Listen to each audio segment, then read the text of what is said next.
All right, today we're jumping right into a pretty big deal from EASA. It's a new safety directive, and if you work with the Airbus A380, you absolutely need to know about this. So here's what we're going to cover. First, what's actually going on with these wing cracks? Then we'll dig into the new EASA directive, what it says, which planes are on the list, and what you have to do.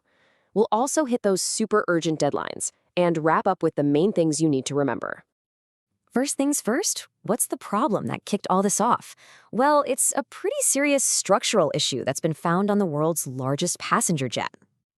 So, what is this unsafe condition that EASA is talking about?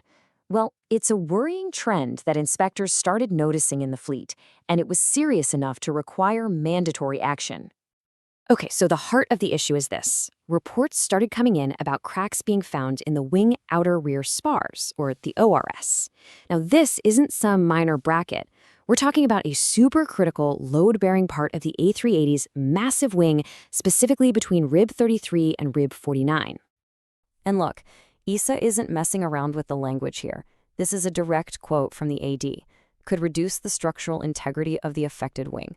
You just don't get much more serious than that. It really spells out why this is so urgent. So, what's EASA's official response? It comes in the form of a brand new Airworthiness Directive, AD 2025-0212.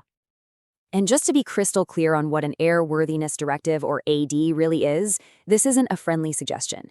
It's a legally enforceable rule. If you don't comply, that plane is not airworthy. Simple as that. It cannot legally fly. Here are the quick facts on this directive, the stuff every compliance and maintenance manager needs to know. And pay close attention to that effective date, October 1st, 2025. That's when the clock officially starts ticking.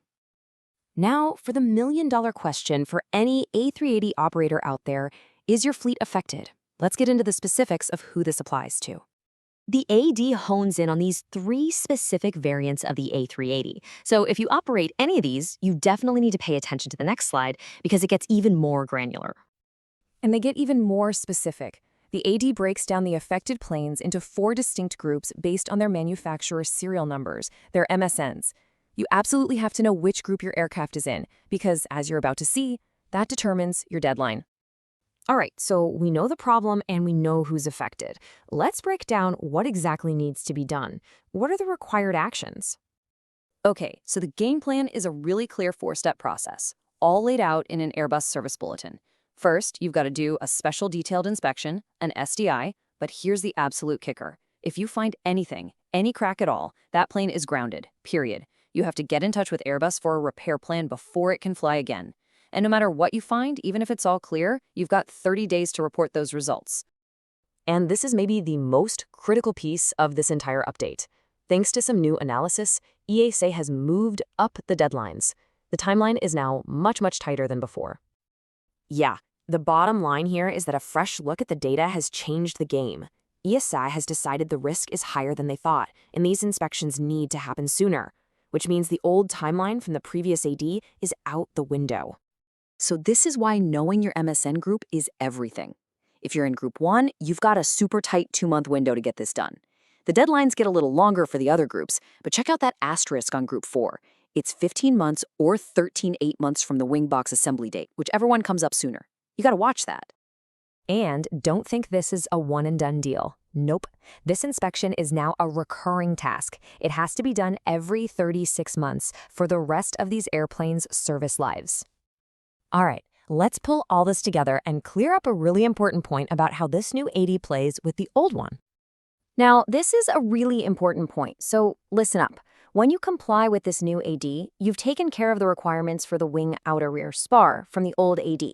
But, and this is a big but, it does not touch the requirements for other parts of the wing. So things like the outer and inner front spars, those mandates are still in place and need to be dealt with separately. So if we boil it all down, here's what you got to remember. The deadlines are urgent and they're tiered based on your plane's serial number. The inspection is repetitive. It's happening every 3 years. If you find a crack, action is mandatory and has to happen immediately. And finally, reporting every result back to Airbus is required, no exceptions. So we've walked through the whole EASA document, but really, it all boils down to this one question for you. For every single operator of an affected A380, the time to pull up your fleet list, check those MSNs, and get this maintenance on the schedule, well, that time is right now.